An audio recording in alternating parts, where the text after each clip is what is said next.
Eu quero fazer uma reflexão rápida com vocês. E na verdade me parece que vou dizer tudo aquilo que aqueles que passaram aqui já disseram. Talvez só mostrando um pouquinho mais um contexto bíblico sobre Deus, você e seu negócio, sobre essa visão de crescimento, de relacionamento, de consagração, de entender que não há problema nenhum no enriquecimento individual. Deus sempre deixou isso muito claro, mas também sempre houve uma claridade muito grande, que o propósito sempre foi o coletivo. É só você olhar, Noé é chamado para resolver um problema coletivo. Sempre que um problema aparece, alguém precisa se levantar para solucioná-lo, para atender a demanda. É assim que a vida funciona. Há um problema, Deus precisa de um povo, então Abraão dá para resolver. Há um problema, o Egito tem uma crise, então alguém precisa resolver. Há um problema, meu povo precisa ser liberto, então alguém precisa ir ao Egito, libertar um povo. Há um problema, os filisteus estão se opondo a Israel, então alguém tem que matar o gigante, alguém tem que vencer os midianitas, alguém tem que se transformar em rei. Há um problema, as nações enriqueceram e se fortaleceram, então vamos ter um rei rico, sábio, poderoso, como Salomão. Jesus deixa os céus para vir à terra, para quê? Para trazer um produto que na terra não tem. Que produto é esse? Um sangue inocente, puro, santo. O que nós estamos ouvindo aqui desde 2 da tarde, de 14 horas, que resolver problemas é aquilo que traz enriquecimento. Talvez não traga prosperidade, mas com certeza traz dinheiro. Se você quer dinheiro, resolva problema de pessoas, e quanto maior for o nicho de solução, de problemática, mais dinheiro você ganha. Um cara recebe notoriedade porque cria um computador, mas um indivíduo que pega um computador e bota em todos os lares, esse fica milionário, bilionário, porque quanto maior for o seu poder de ação, inevitavelmente mais oportunidades você tem de receber notoriedade e de trazer para a sua vida enriquecimento. Nós trabalhamos muito mais do que dinheiro, porque nós trabalhamos com prosperidade. E riqueza me parece que é ter muito de uma coisa só, e prosperidade é ter mais do que o suficiente de tudo aquilo que se precisa. Mas eu sei, eu não sou tolo, eu sou pastor, eu lido com gente, e sei que o que gente está procurando, na maioria das vezes, é grana. Mas eu aprendi também que quem trabalha para Deus, por exemplo, por dinheiro, também pode trabalhar para Satanás por um salário maior. Se o assunto é grana, é só business, é só negócio. Então eu preciso te mostrar que não há problemas, desde que você entenda os princípios. E vou gastar 20 minutos, no máximo 30 com vocês. Mas quando nós vamos entender o ambiente de criação, os códigos do início, talvez só em observar o primeiro capítulo de Gênesis, eu já descubro a melhor maneira de conduzir a minha vida aqui nessa terra. E eu tenho falado para aqueles que caminham comigo aqui, porque o modelo da criação é o modelo de uma vida de sucesso. É só você replicar em qualquer área da sua vida e você vai ver que as adversidades, elas vão surgir, porque enquanto tivermos no mundo, teremos aflições. Por mais corretamente que você viva, as adversidades farão parte dos processos que você vai enfrentar. Mas eu acho que vale a pena primeiro entender como tudo começa. No princípio cria Deus céus e terra. Esse versículo já me diz que uma coisa vem primeiro que a outra. O céu vem primeiro, a vontade de Deus vem primeiro. O que tem no céu? A vontade de Deus. Seja feita a sua vontade, assim ou aqui na terra, como ela é feita no céu. Você já ouviu: juntai tesouro onde? No céu, onde ladrão, traça e ferrugem não pode roubar. Buscai primeiro o reino de Deus e a sua justiça, e as demais coisas vos serão. Isso. Que adianta o homem ganhar o mundo inteiro e perder o céu? Então é muito importante nós entendermos: pastor, mas isso é muito abstrato. Porque o céu não se ensina, o céu se revela. Ninguém consegue ensinar o reino para ninguém, porque você não consegue ensinar o reino. Você consegue ensinar o texto bíblico, mas o reino se revela. É importante entendermos isso.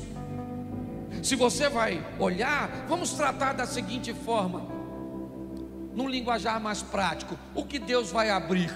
Um negócio que vai surgir da onde? Do nada. A terra era sem forma e vazia, e Ele começa a estabelecer também um princípio de vida. Qual? A fé. Ao chamar à existência as coisas que não existem como se elas já existissem, o que Deus está estabelecendo é a fé. É isso. O que a Bíblia está dizendo é que se eu quero ter uma vida vencedora, próspera nessa terra, primeiro eu entendo que o reino de Deus é prioridade. Os céus vêm primeiro. Há um tempo atrás, alguém queria dar o dízimo na igreja aqui, sendo membro de outra igreja, e eu disse para essa pessoa que não podia dar. E ele me disse que eu não sabia o valor do dízimo dele, porque se eu soubesse, eu receberia. E eu disse para ele que não interessava o valor do dízimo dele, ele não era grande o suficiente para comprar meu princípio,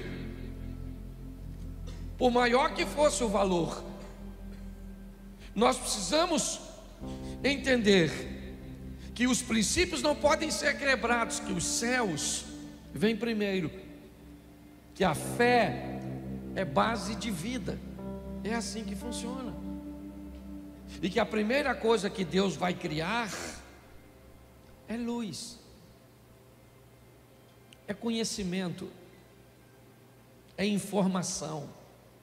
Antes de fazer qualquer coisa, Deus diz: haja luz. Uma palavra muito associada com conhecimento, e as trevas têm associação com ignorância.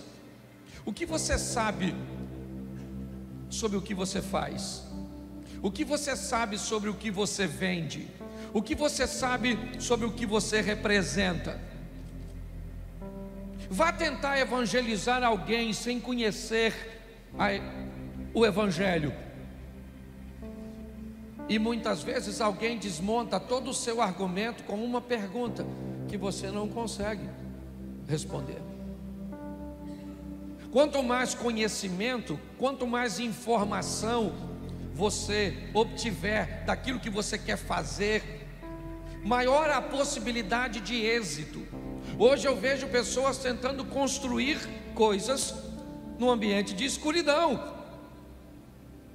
Você quer o quê? Quer vender o quê? O que você sabe sobre esse produto que você quer. Provavelmente você só quer vender porque descobriu que alguém vendeu e ficou rico. E se alguém está ganhando dinheiro, é isso que você faz, você replica. E muitas vezes, mesmo replicando algo que deu sucesso na vida de outro, você fracassa. E isso provavelmente vai te machucar mais ainda. Quer casar? Leve luz. Quer arrumar amizade? Leve luz. Quer estudar? Ilumine. Traga luz para saber se aquilo que você está planejando fazer vai trazer para você o resultado que você espera. Porque eu vejo gente que está com 50 anos estudando ainda para uma hora arrumar emprego. O que você faz? Não, estou me especializando. Pô, deve ser para ir para o céu, para trabalhar lá, ou para o inferno. Porque está... Você conhece alguém assim? Não precisa levantar a mão. Tá certo? Mas é importante nós entendermos isso. E aí eu peguei 3 exemplos rapidinhos aqui. Dá para botar o texto para mim, Henrique? Dá? Então coloca aí. 2 Crônicas, capítulo 29, verso de número 8. Vamos lá rapidinho. 2 Crônicas 29, 8. Por isso a ira do Senhor caiu sobre Judá e sobre Jerusalém, e ele fez deles objeto de espantos, horror e zombaria, conforme vocês podem ver com os seus próprios. Preste atenção, estou falando de Ezequias. 25 anos de idade tem esse garoto, esse jovem, quando assume a bomba, o reino falido deixado pelo seu pai. Pensa num cara, Zé Mané, Zé Ruela, é o pai de Ezequias. O nome dele é Acais. O cara foi tão ruim, Eliezer, que até na hora de enterrar ele, não botaram no mesmo túmulo dos outros que estava morto. Parece que o defunto ia reclamar: não põe aqui. Pegaram ele e falaram: isso é ruim demais, bota num sozinho aí para não ter reclamação. Quem sabe ele não ressuscita na ressurreição do Cristo. E aí o reino caiu na mão de um garoto de 25 anos de idade. Porque problema não tem idade para aparecer, meu filho. A hora que ele chegou, problema só cria 2 tipos de pessoa: a vítima ou os fortes. É assim que funciona. E se está ferido e acha que sua saliva tem substância terapêutica, lamba suas feridas. Se não, meu irmão, erga a cabeça e vamos embora, vida que segue. O que nós temos aqui? Nós temos um problema. O que nós temos aqui é um problema. Por quê? Porque Jerusalém está sendo atacada o tempo inteiro. E agora, por assírios ou por sírios, arameus, agora me falha a memória. Mas ele está enfrentando a adversidade. Esse é um problema. E esse problema precisa ser resolvido. Isso precisa ser sanado. E alguém vai ter que se levantar para resolver. Mas como é que eu resolvo um problema? Pastor, eu não sei como resolver. Capítulo 29 ainda. Põe para mim, verso 5. Volta aí. E disse: escutem-me, levitas, consagrem-se agora e consagrem o templo do Senhor, o Deus dos seus antepassados, e tire tudo que é impuro do santuário. Verso seguinte: nossos pais foram infiéis, fizeram o que o Senhor nosso Deus reprova e o abandonaram, desviaram o rosto do local da habitação do Senhor e deram-lhe as costas. Verso 7: também fecharam as portas do pórtico, apagaram as lâmpadas, não queimaram incenso, nem apresentaram holocausto no Deus, ou no santuário para o Deus de Israel. Preste atenção. Enquanto no verso 8 nós temos o problema, do verso 5 ao 7 nós temos o causador do problema. Preste atenção. Ezequias tem um problema, mas para resolver ele precisa saber o motivo pelo qual aquele problema aconteceu. Tem pessoas que quando se deparam com um problema, tem muitas vezes a ânsia de resolvê-lo de uma forma tão imediata que esquece de uma coisa crucial: descobrir o que causou.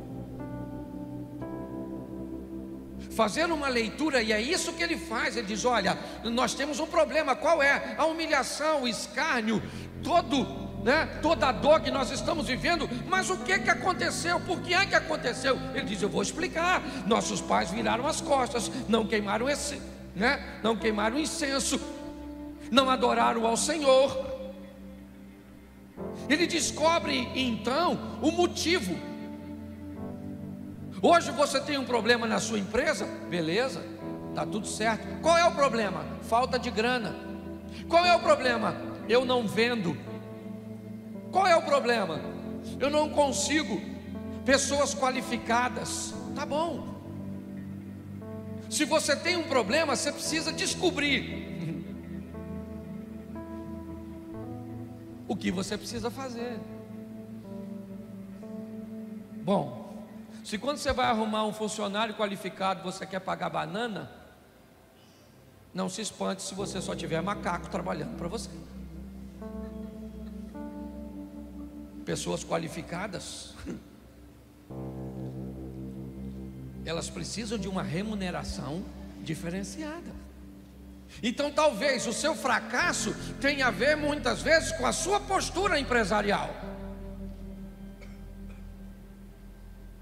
Você precisa descobrir o motivo. Vai lá e olha, e saiba de uma coisa: se ele estiver em você, a visibilidade vai ser muito difícil, porque defeito em nós é como caroço de feijão no dente.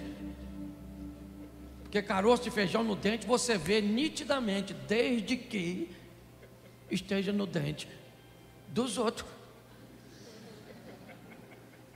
Sim, a Bíblia usa um exemplo que eu às vezes acho horroroso, mas, aliás, ela não usa o exemplo, eu uso o exemplo para dar discernimento ao texto. Examinai o homem a si mesmo e vede se não está reprovado. Para mim não tem nada mais expressivo, exemplo de autoexame, do que limpar-se no banheiro.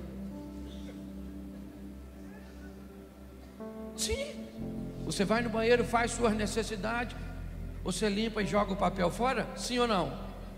Sim ou não? Claro que não.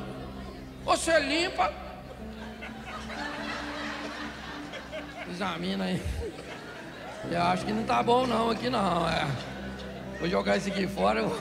Aí você pega de novo, passa, joga fora? Não, limpa, A direita limpou, mas a esquerda ainda está meio danificada.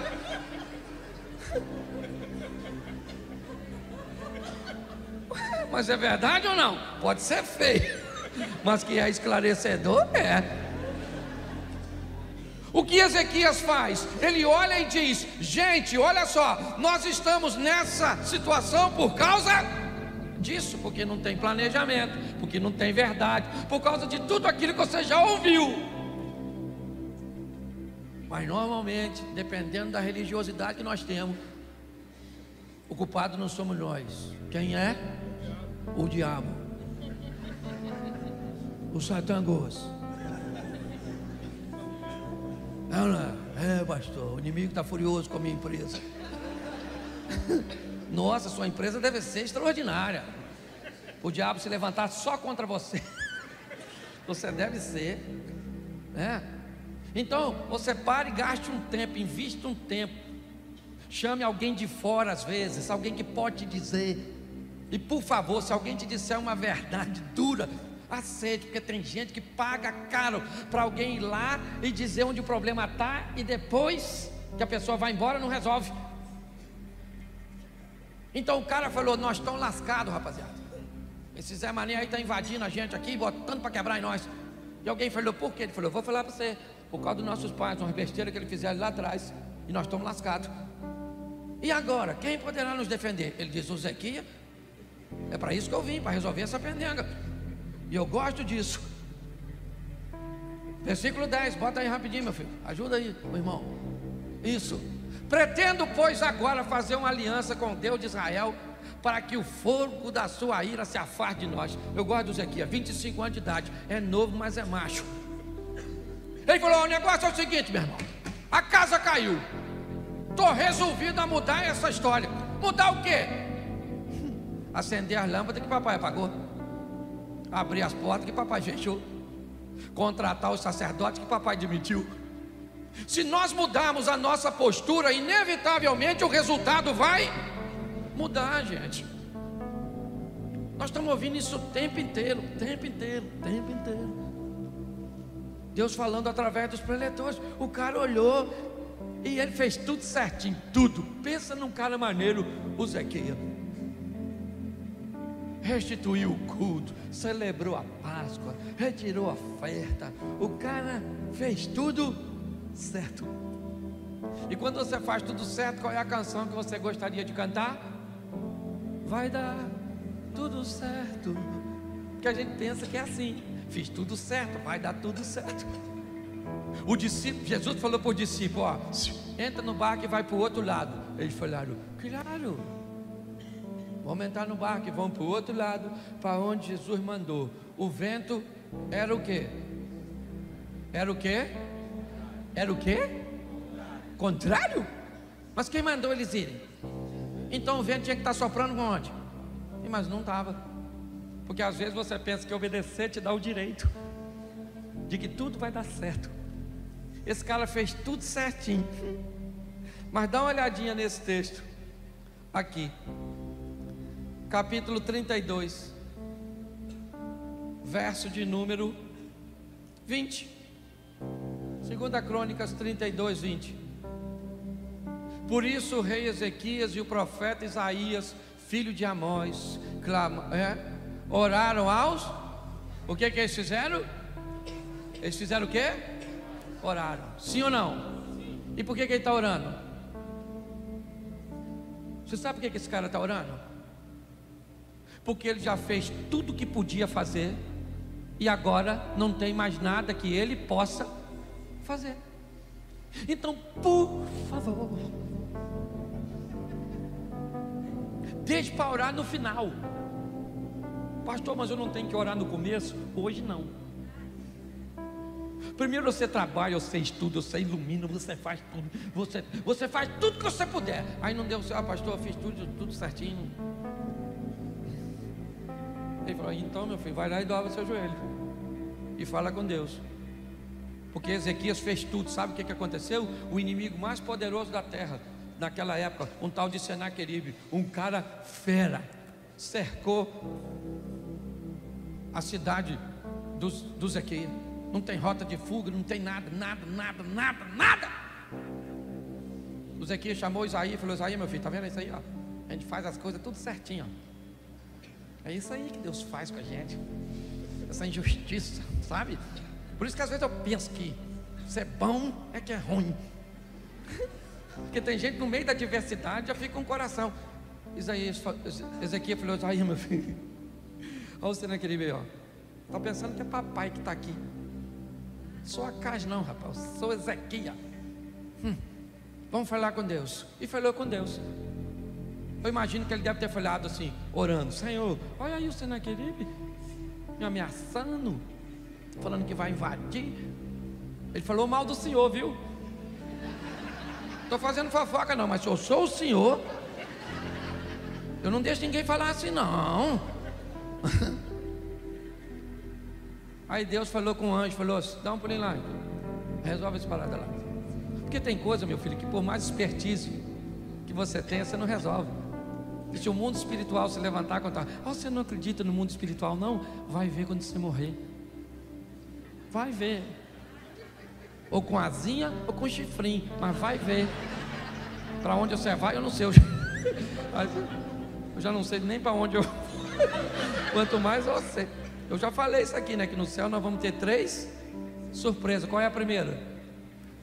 Cheguei, cara. Eu vim, maluco. Nossa, tô surpreso. Segunda surpresa, você aqui.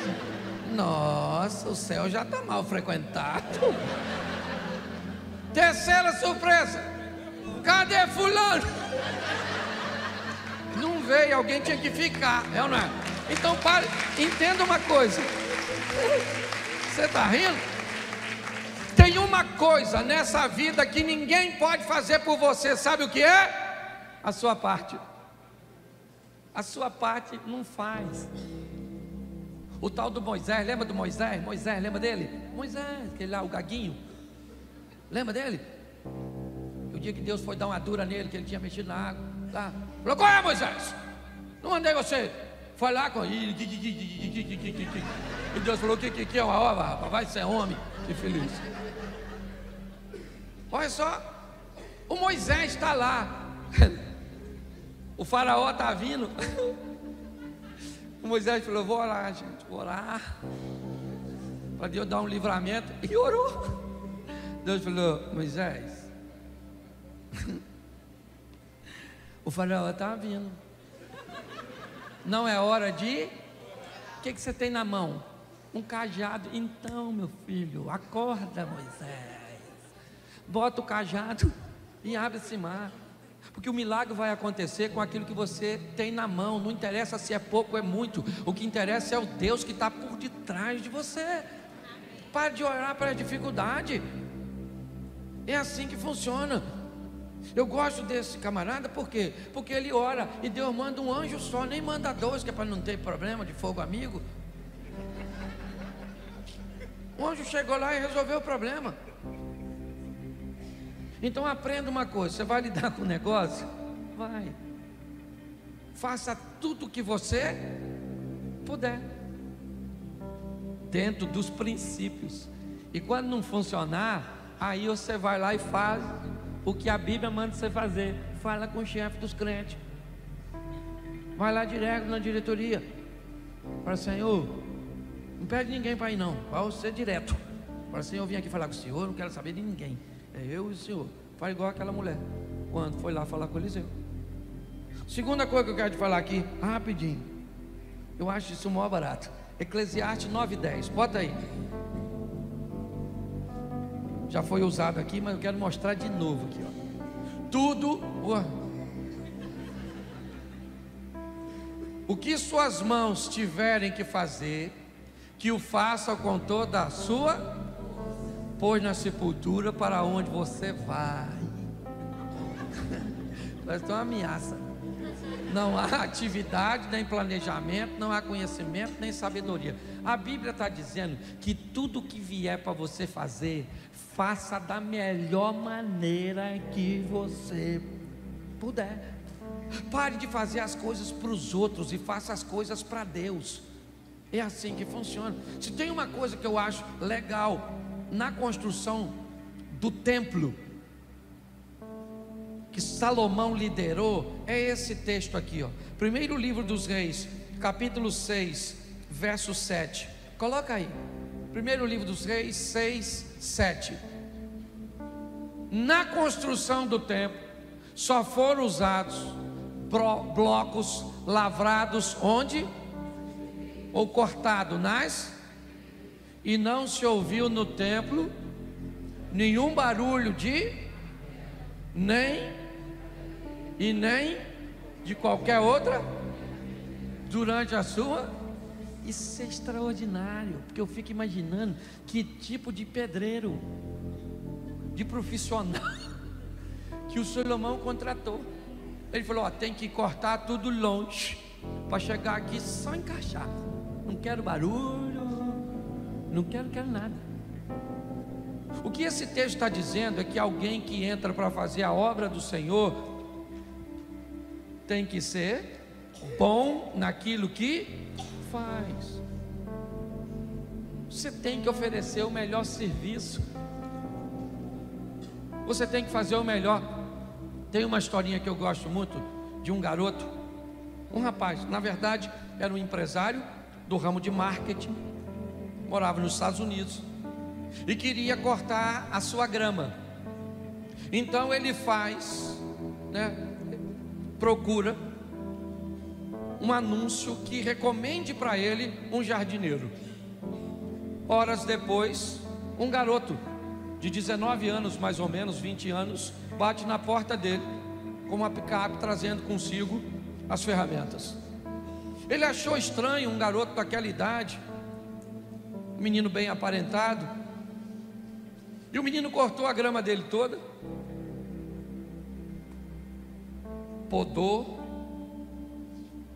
botou tudo dentro de sacos, botou na picape, e ele ficou olhando aquele garoto prestando um serviço tão legal,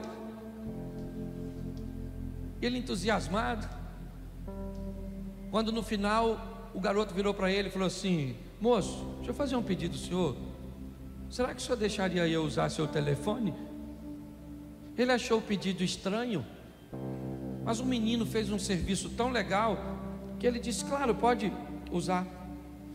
Mas ele, intrigado com o pedido, foi prestar atenção, foi ouvir para quem o menino ia ligar.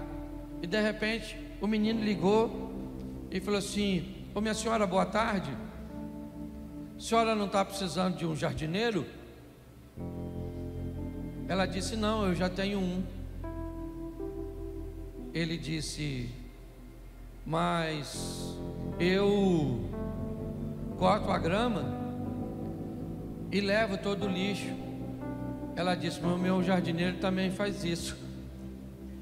Ele disse: mas eu ainda podo. Ela disse: o meu jardineiro também faz as podas. E ele disse: mas eu lubrifico e deixo as ferramentas tudo arrumadinho. Ela disse: o meu jardineiro também faz isso. Ele disse: olha, mas o meu preço é muito bom. Ela disse: mas eu estou muito satisfeito com o preço do meu jardineiro. Aí ele disse: ó, tá bom, muito obrigado pela atenção. E desligou o telefone. Aí o homem que estava ouvindo disse para ele: acho que você perdeu uma cliente.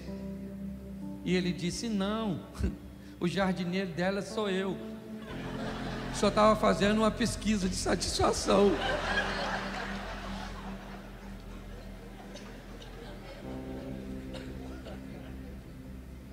Você sabia que quando você presta um serviço ruim ou você dá um exemplo negativo, isso se replica 3, 4 vezes ou até mais do que quando você faz um serviço bom?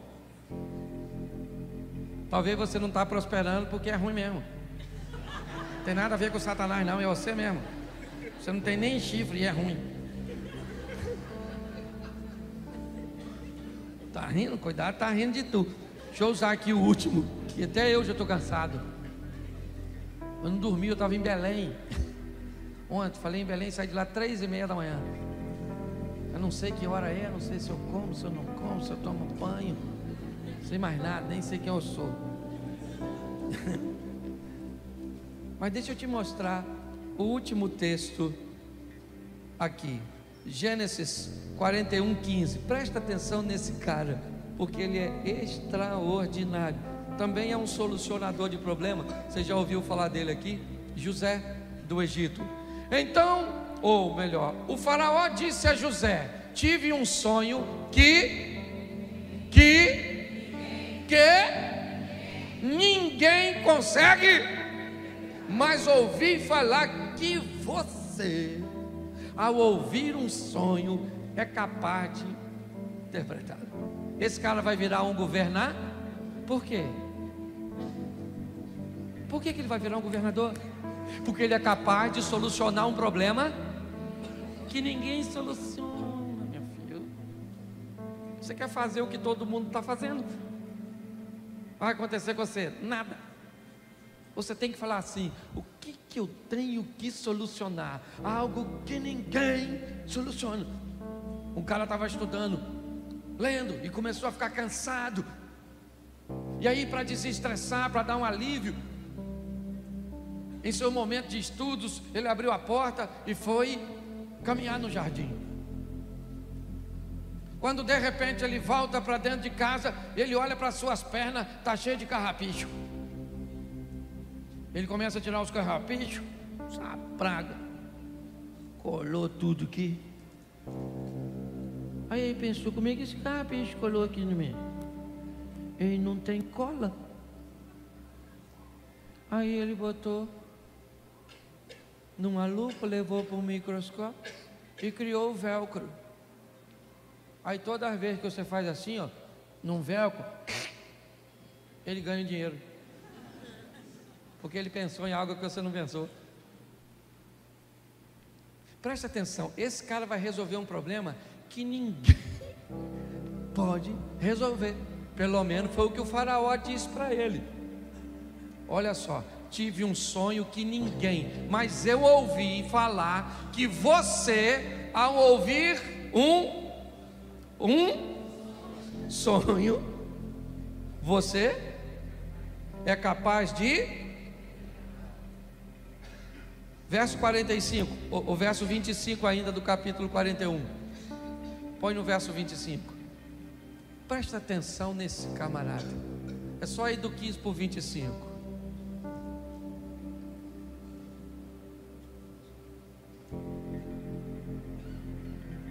Só um minutinho que eu dei o versículo errado. Isso. É o verso 16, perdão. Primeiro. Olha o que José falou. Respondeu-lhe José: isso não depende de... Ou seja, interpretar não depende de... Mas Deus dará ao faraó uma resposta. Preste atenção no que esse cara está respondendo. Ele está conversando com quem? Com o faraó, que se acha um Deus. Aí o faraó fala para ele assim: eu ouvi falar que você é capaz de solucionar um problema que ninguém soluciona. O que é que ele fala? O faraó: soluciono mesmo. Entendeu? Comigo é assim mesmo. Apareceu o problema, eu soluciono. Não, ele falou: deixa eu falar uma coisa para você, faraó. Eu não soluciono nada, mas eu conheço um Deus que soluciona. Bom, das duas, uma. O que José está dizendo para o faraó, que não é bobo, pode parecer duas coisas: ou ele é um Deus encarnado num homem, ou ele então é alguém que é um homem, mas anda muito perto. E para o faraó qualquer uma das duas coisas serve. O que o Zé está vendendo é o peixe dele. E pensa num cara malandro. É esse tal de Zé. Quando ele fala para o faraó, ele falou: eu não faço nada, mas eu conheço um Deus. Me trouxe para cá por uns caminhos esquisitos. Entrei numa cisterna, fui para a casa de um camarada, que a mulher dele quis pegar eu. Quase que eu peguei a maluca, uma gostosona lá, mas eu fugi. E aí fui preso. Interpretei um sonho dos malucos lá, um morreu, um veio para cá, esqueceu de mim. Eu estou cansado dessa vida. É muita desgraça para um Zé só. Não, o cara está lá. E agora ele está dizendo para o faraó: não sou eu, mas tem um Deus que vai dar para o senhor uma resposta favorável. Gente, ele está falando com o faraó. Se ele fala algo de ruim, o que o faraó podia mandar? Só por causa da coisa ruim. Eu lembro da história de um rei que teve um sonho que os dentes dele caíam tudo. Ele pegava o único dentinho que ficou e ficava escovando. O dente dele não caiu. No sonho, ele chamou os sábios dele de tudo e falou: gente, estou com um sonho que me perturbou. Sonhei que meus dentes caíam tudo, ficava um dente só. E eu cuidava do dente, o dente caiu. Eu preciso de uma interpretação. Aí chamaram um sábio. Aí o rei falou: sonhei que meus dentes caíam tudo, ficava um só, eu escovava e ele caía. O sábio falou: nossa, que coisa ruim. Deixa eu falar uma coisa para o senhor. Os dentes do senhor que está caindo eram os parentes do senhor que ia morrer. E o último dente era o senhor. O rei falou: prende esse miserável, prende essa peste. Está falando coisa mal a meu respeito, rapaz, que eu vou morrer. Coisa nenhuma. Prenderam ele. Ele falou: vê se arruma outro sábio aí. Foram lá na casa de um sábio longe, falou: olha, o rei está mandando chamar você. Eu vou logo falando, cuidado com o que você vai falar, porque o outro já foi preso. Aí ele falou: vamos embora. Contaram para ele o que foi. Aí o outro sábio chegou e falou: ó, sonhei que meus dentes caía tudo, ficava um dente só. Eu escovava o dente caía também. O que significa? O sábio falou: isso é um negócio extraordinário. Rapaz, louvado seja Deus. Vida longa ao rei. Ei, mas o que significa? Isso é longevidade. O que esse sonho está dizendo? Que o senhor vai viver muito mais que todos os seus familiares. Ele falou: é isso aí. Dá presente para ele. Falou coisa boa a meu respeito. Ganhou os presentes. Na saída um cara falou assim: maluco, você falou a mesma coisa que o outro. O outro falou que os parentes morrem primeiro e ele morre por último. Você falou que ele vive mais que os outros. Ele falou: pois é, eu falei a mesma coisa. Por isso que tem gente vendendo coisa que você não consegue vender, porque faz diferente. Deus está te machucando, né? Podia ter ficado na palestra anterior. Nossa, você virou uma tortura. Essa hora você cansado e as coisas ficando cada vez mais contra você. Eu gosto disso, porque isso é algo que só vai crescendo. Bota o verso 25 do 41. Olha o que José diz agora para o faraó. O faraó teve um único sonho, aquele sonho da vaca magra, da vaca gordinha, lembra? Da vaquinha magrinha que comia gordinha, de uma espiga. Que não sei como é que alguém sonha com espiga que come outra. Isso parece os vegetais, um desenho animado, sei lá, Alice. Também não sou obrigado a saber tudo. Ele disse: o José falou para o faraó, o senhor teve um sonho, disse-lhe José. E o que aconteceu nesse sonho? Deus revelou o que está para... Cara, esse José é fera. Olha o que ele fala para o faraó. Aí, faraó, Deus está conversando com o senhor. No versículo anterior, ele disse que Deus conversava com ele. Eu não interpreto o sonho, mas eu conheço um Deus que se colocou lá nas... Agora ele diz para o faraó: aí, faraó, Deus está falando com o senhor algo que vai acontecer. José sobe, mas leva o faraó com ele, porque quem segura os outros embaixo também tem que ficar embaixo quando você quer impedir alguém de crescer. Tenta segurar alguém para que ele não cresça, e você vai ver o que acontece contigo. Você não tem oportunidade de crescer, você está gastando tanto tempo, sabe, para lutar contra o sucesso dos outros, que o seu também não acontece. Eu gosto desse cara, porque ele agora fala para o faraó: Deus está falando com o senhor sobre o futuro. Faraó, eu imagino o faraó: é isso aí mesmo, Deus conversando com o outro. Pô, esse Zé é maneiro, hein? Fala as coisas que a gente gosta, parece estelionatário. Ficou ruim agora, né? Põe o verso 32. Eu gosto desse diálogo, porque ele é muito maneiro. Olha o que José fala. Aí quem trabalha com venda: o sonho veio ao faraó 2 vezes, porque já foi decidido por Deus que se apressa em realizar. Escassez. Faraó, não dá para pensar muito. Apressa, faraó, apressa. Pô, se esse cara não é malandro, se não há sabedoria, aliás, é um sábio conversando com o outro, que nunca discuta com um tolo, porque senão ele te leva para o campo de batalha dele e te lasca. Não adianta discutir com. Se um tolo falar que tomate é maçã, deixa ele fazer salada.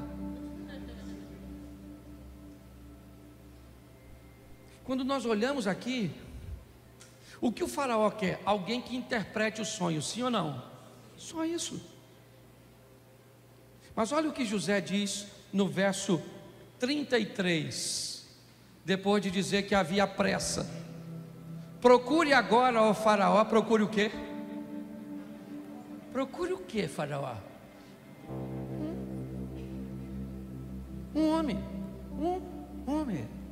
Sou eu.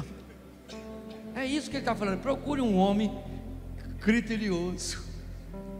E sabe, um homem aí no seu reino, qualquer um, sabe, que conversa com Deus, que resolve aquilo que ninguém resolve. O cara está vendendo o peixe dele, cara. E muito melhor que isso, levando ou levantando a moral de quem vai comprar, do cliente. Ele diz: um homem criterioso e sábio, e ponha-o onde? No comando da terra do versículo 38.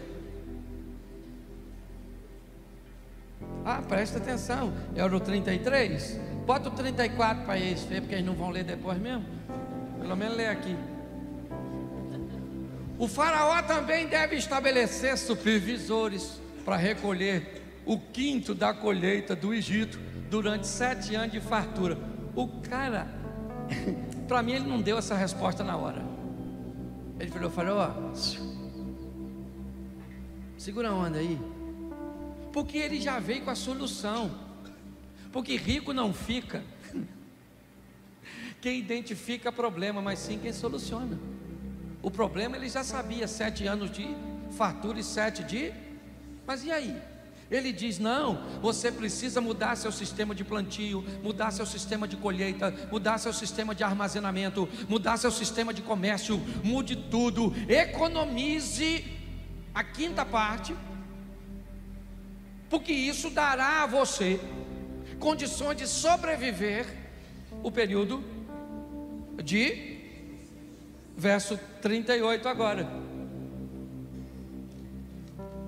Por isso o faraó lhes perguntou: será que vamos achar alguém como este homem, em quem está o Espírito Divino? Você sabe por que o faraó disse que tinha nele o Espírito Divino?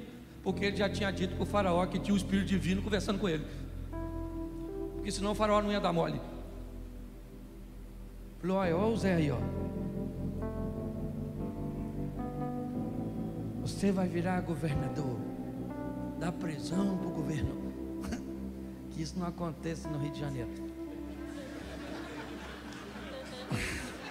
Nossa, eu tinha nada que falar isso. Caraca, mano.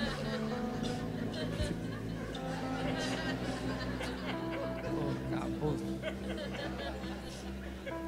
Ô Jesus, me perdoa. Troço tão sério aqui. Acabou. Perdi a linha do raciocínio. O Satanás me perturbando. O inimigo, Zé. O inimigo está furioso. Mas escute só. Vamos aqui, só para você entender. Só para você entender. O cara virou governador. E que governador, diga-se de passagem. Ele podia ir na casa do Potifar, que botou ele na cadeia. Falei: aí maluco, sou governador dessa jossa agora. Fala aí que eu peguei sua mulher. Fala aí, maluca. Não peguei você porque não quis. Estava me dando mole, fericido. E você cala a boca, chifruto. Não se mede comigo não. Ele foi. Não tem tempo para vingança. Não tem tempo para isso, porque estão falando, porque deixa de falar. Invista em você. Seja o melhor. Não melhor que os outros, melhor que você. Fale com Deus para te dar umas ideias. É isso que eu falo. Às vezes eu vou orar para o Senhor me dar uma palavra, pregar o que todo mundo está pregando. Não, eu não quero pregar não, do mesmo jeito dos outros. Não, eu quero pregar do jeito que ninguém está pregando. Quero falar o que ninguém está falando. Quero viver o que ninguém está vivendo. É isso que eu estou afim assim. Então fala. Ah não, isso é soberba. Não, meu filho, isso é pegar o melhor. Saia daqui hoje para viver o sensacional, o incrível. Eu não te trouxe aqui à toa. Deus te deu a oportunidade, eu tenho te dado a oportunidade. É isso que nós aprendemos na Bíblia.